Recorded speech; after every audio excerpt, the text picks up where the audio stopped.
Hello and welcome to the Thursday Night News. It's the 4th of July and happy Independence Day to everyone. Today we will take a look at the awesome updates to the laundromat, today's holiday celebration, and the events at City Council. But first, here is our top story. The Bonham Theater's marquee was removed on Friday, June 28th, as the old Community Gathering Center is being refurbished by the Bonham Theater Project. The marquee has been an icon in Fairbury since the 1940s, but it was too far gone to save. A new digital marquee is in the plans for the Bonham. Here's some video of the marquee being removed.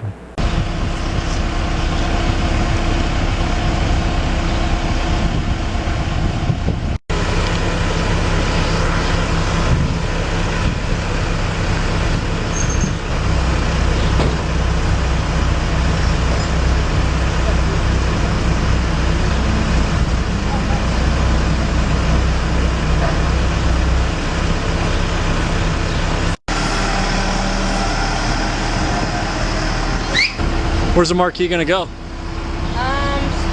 for right now, and then we'll decide. We hope that at least part of it goes to the museum, and then we're not sure about the rest. Depends on how it comes apart.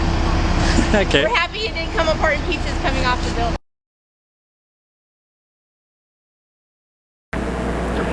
Doug Bristol has transformed Fairbury's laundromat into a completely different place.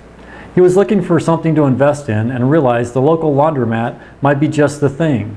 By January of 2012, the opportunity to purchase the business arrived and he jumped at the chance. He quickly remodeled the Dirty Biz laundromat. He put in 22 new washers and 21 new dryers that are much more efficient, but he doesn't plan on stopping there. There are many changes that will take place over the next few months. The City of Fairbury has geared up for the holiday. Thousands of visitors are planning to attend the 42nd annual July 4th Flea Market in City Park, featuring hundreds of vendors offering everything from antiques, collectibles, crafts, and food. A Shriners Parade will take place in the park today at 10 a.m. and a patriotic concert by the community band will be at 10:30 a.m. A fireworks display sponsored by the VFW is planned for 10 p.m. Downtown around Fairbury's historic square, the antique and thrift stores will also be open for business today. The public is invited to stop by Stagecoach Mall and Antiques and the Main Street Center, where local artists will be demonstrating the ancient Japanese technique of glazing pottery known as raku.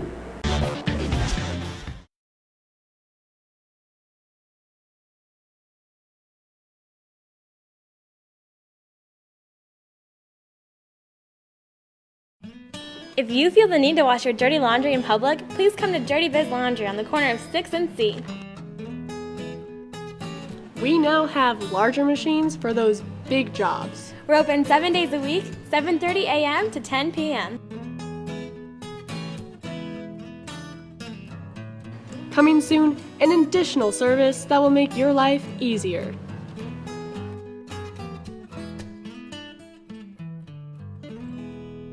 Need to get away for a night? Come to the Capri Motel.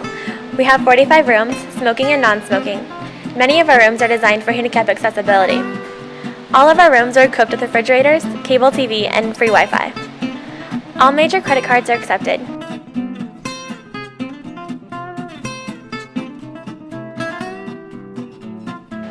Coming soon, the Capri Luxury Suites. Call to reserve your room today, 402-729-3317.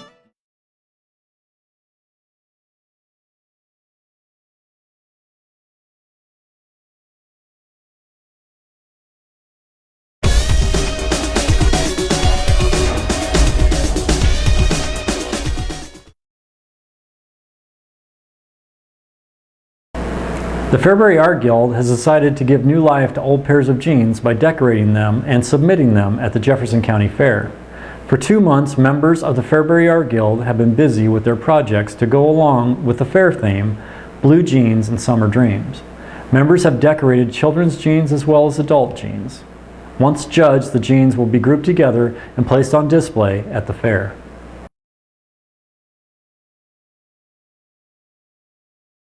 Hi, I'm back, and joining me today is Debbie Epke, the treasurer of the Bonham Theater Project. Hi Debbie, how you doing? I'm good, thank you. Excellent. How's everything going with the Bonham Theater Project? Things are progressing well. I think it's a little bit slower than I would have liked, but we are making progress. And fundraising is still continuing?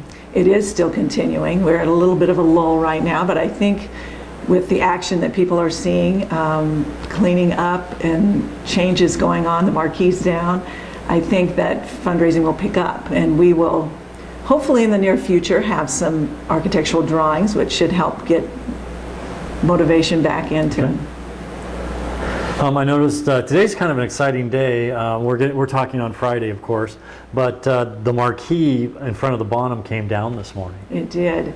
I know when I came down East Street, it seemed odd not to see that Bonham Theater marquee, but the intention is to get it back in a similar fashion, only better, because it was in such disrepair. It needed to come down for safety's sake for the community, and we intend to put it back up in a similar manner. Well, it will be in the same place, but it'll look actually very similar, only updated with LED lights and a big digital screen, so that it will be much more energy efficient and much more attractive. That's exciting. That's very exciting. Yeah, it is very exciting. So it will take several months to get there, obviously, but that's one of the things in the plans right now. Has that marquee always been on the Bonham? That is actually, from my research, that's the second marquee. Is it? The original Okay. marquee was much more simple, much more like a plain awning that came out and announced, whatever the entertainment was. This one, I think, I'm not positive, but I think it went up in the 40s sometime. Okay. Was the plan to originally keep the marquee, or? That was our hope, our original Okay. hope. We had a couple of sign companies come and look at it, both of which said that it would not be feasible to get it down. The deterioration was too substantial. Okay. So, Yeah, it was pretty bad inside there. Okay, we'll be right back after a message from our sponsors.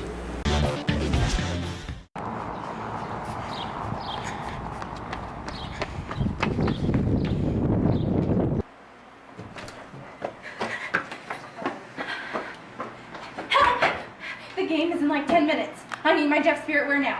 We got you covered, ma'am.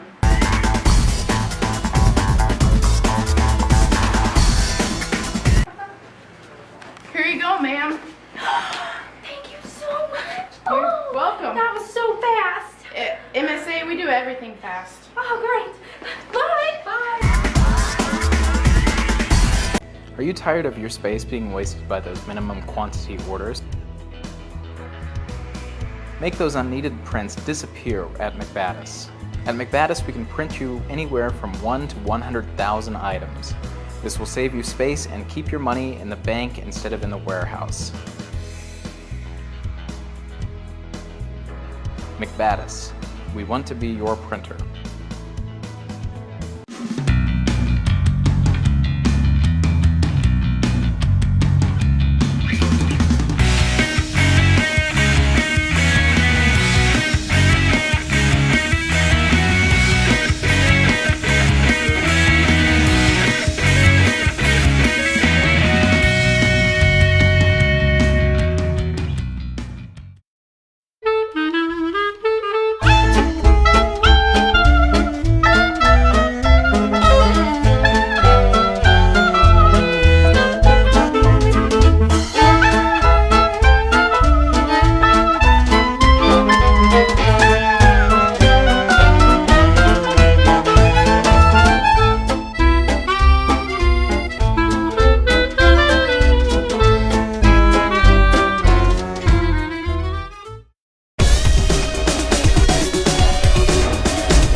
I'm back with Debbie Epke, and we're talking about the Bonham Theater project.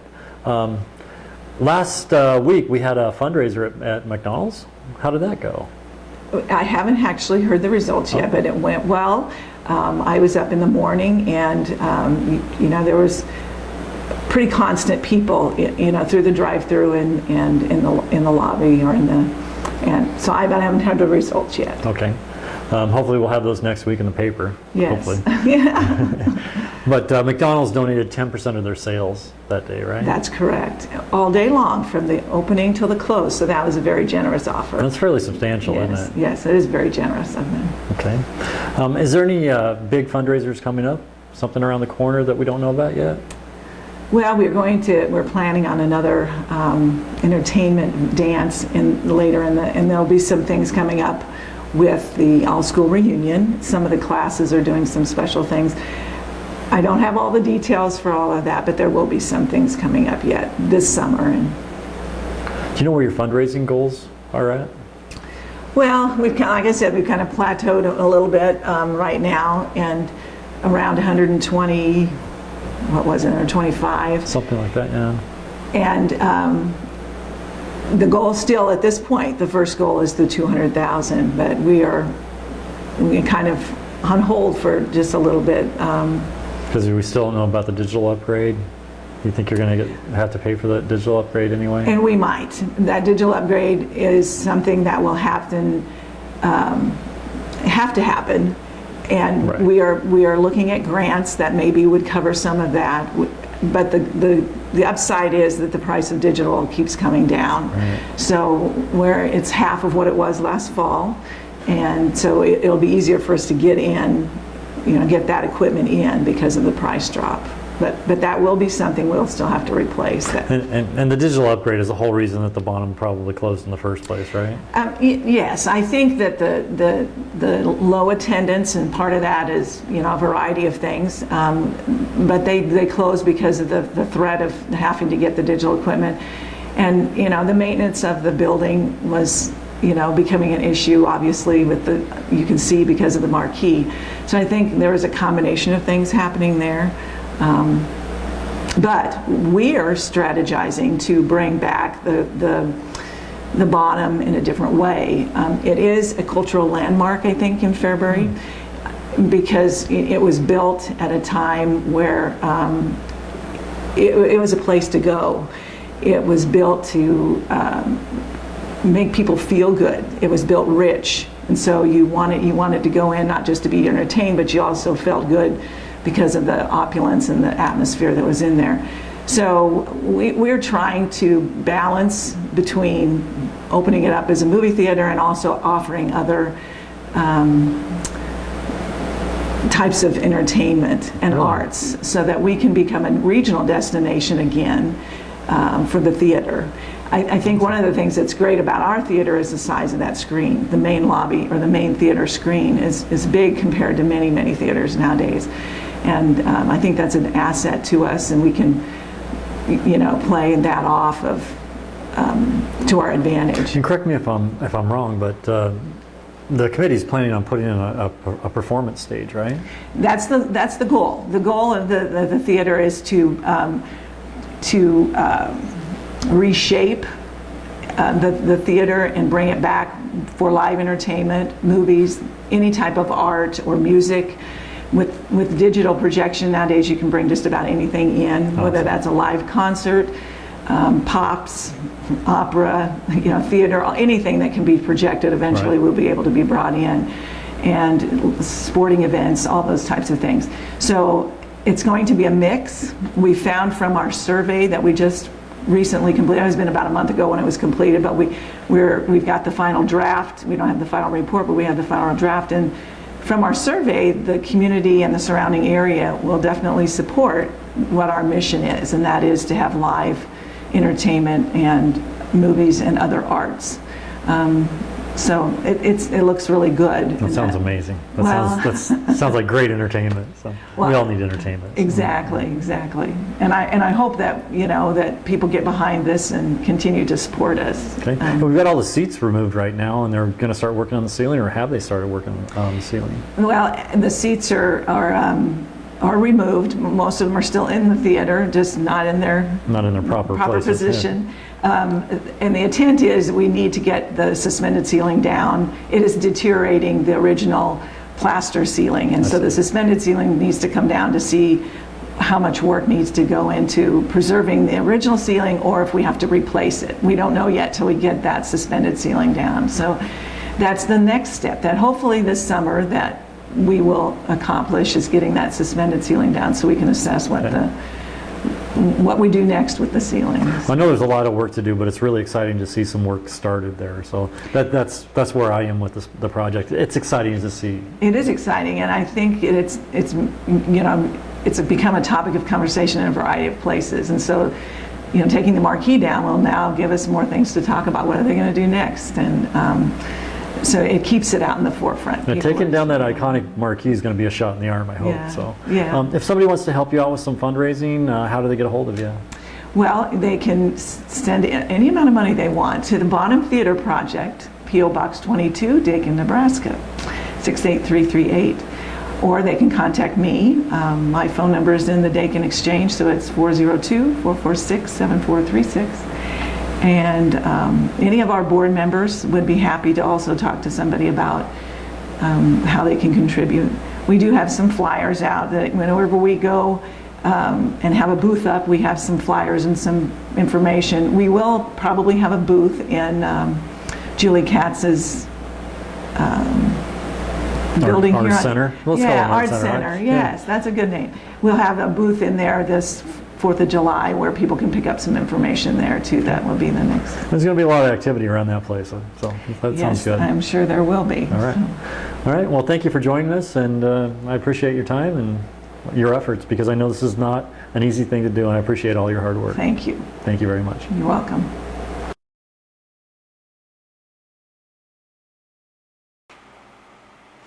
Diana Barnett of 207 3rd Street has asked for a hearing to appeal a decision to destroy her dog, which is considered as a dangerous animal by local authorities. City leaders have set July 16th as the date for a public hearing on the issue. According to Fairbury City Manager Joe Parker, it is believed the dog has bitten at least 3 local residents. In other actions by the City Council, they have awarded $144,000 to refurbish local houses. And they also discussed the state of the swimming pool and the possibility of repairing the bathhouse.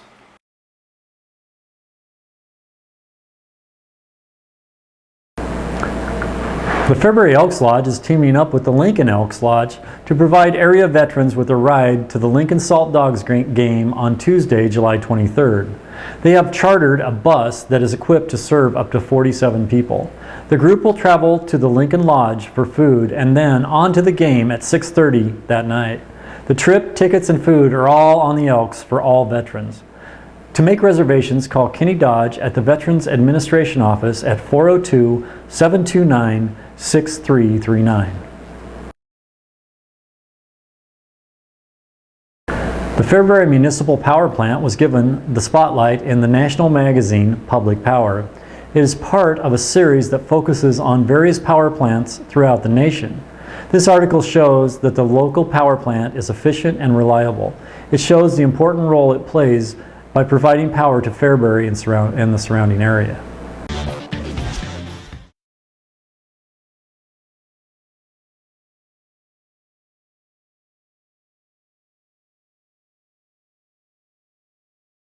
Memories and More Antique Mall, where you have the chance to discover something new.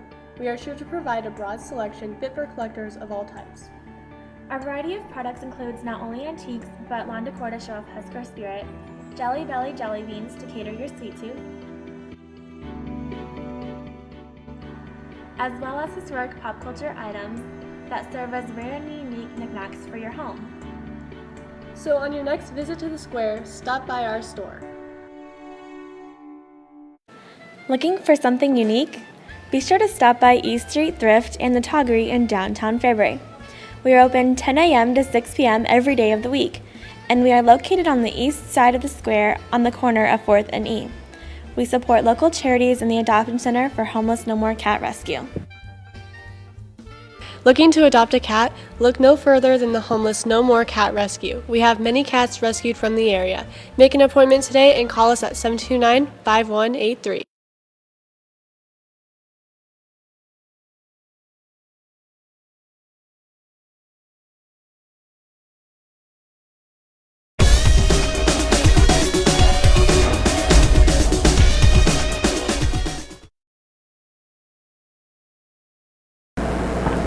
Fairbury resident Taylor Mule has released her first CD.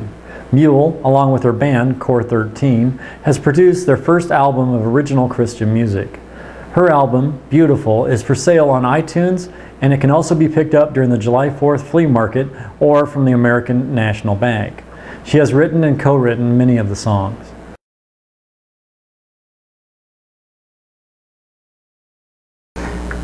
Last Thursday night, the Fairbury seniors held on to get a 6-5 home win at Quinfield against Tri-County. Tri-County got on the board in the top of the first inning by scoring an unearned run. Fairbury took a 2-1 lead in the bottom of the second inning. A pair of RBI singles extended Fairbury's lead to 4-1 after 3 innings. It was a close game as Tri-County rallied for a comeback. Fairbury stopped the rally and won the game. Being recognized for her softball skills and hard work has landed Fairbury graduate Jensen Cromer a spot on the Nebraska Coaches Association Softball All-Star Team. Cromer was selected as one of 15 players on the blue team, which will compete against the red team in the 9th annual Nebraska Coaches Association Softball Doubleheader, which will be played at the University of Nebraska-Lincoln's Bolin Field on July 24th at 4 and 6 p.m. Cromer was a 3-sport athlete for Fairbury, competing in softball, basketball, and track and field. Her favorite sport of the 3 was softball. A fast start on offense in the first inning lifted the Tri-County Seniors baseball team to an 8-0 road win June 30th over Wilbur. Besides being strong at the plate, Tri-County's defense was sharp in the field, allowing just 2 base hits, while committing only 2 errors for the entire game. Austin Nickel pitched a complete game for the win. Nickel threw 7 innings of 2-hit ball, striking out 6 batters and walking 1 hitter. That's it for the Thursday Night News. Be sure to check out FairburyTV.com and the Fairbury Journal News website for more information about the stories you heard tonight and more breaking stories. Don't forget to watch the Saturday Morning Show with Kristen and Jenny.